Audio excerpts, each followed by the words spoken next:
بسم الله الرحمن الرحيم صلوا علیہ وآلہ صلوا علیہ وآلہ۔ ہم سے محمد بن یوسف رضی اللہ تعالیٰ عنہ نے حدیث بیان کی، انہوں نے کہا کہ ہم سے سفیان رضی اللہ تعالیٰ عنہ نے بیان کیا، عامش رضی اللہ تعالیٰ عنہ سے روایت کر کے، وہ سالم ابن ابی الجہد رضی اللہ تعالیٰ عنہ سے، وہ قریب رضی اللہ تعالیٰ عنہ سے، وہ ابن عباس رضی اللہ تعالیٰ عنہ سے، وہ میمونہ رضی اللہ تعالیٰ نبی کریم صلی اللہ علیہ وآلہ وسلم کی زوجہ مطہرہ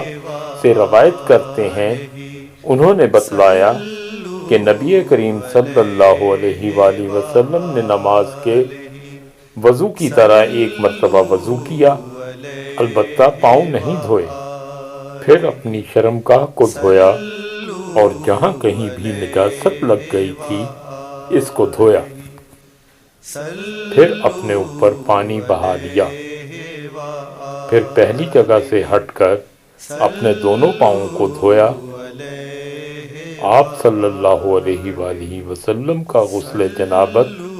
اسی طرح ہوا کرتا تھا۔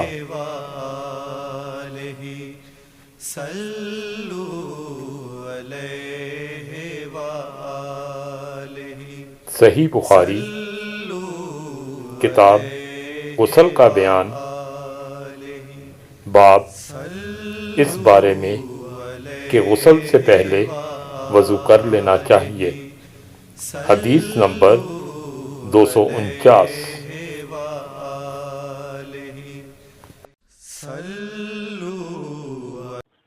ویڈیو کو لائک کریں، چینل کو سبسکرائب کریں اور گھنٹی کے نشان کو آل پر سیٹ کریں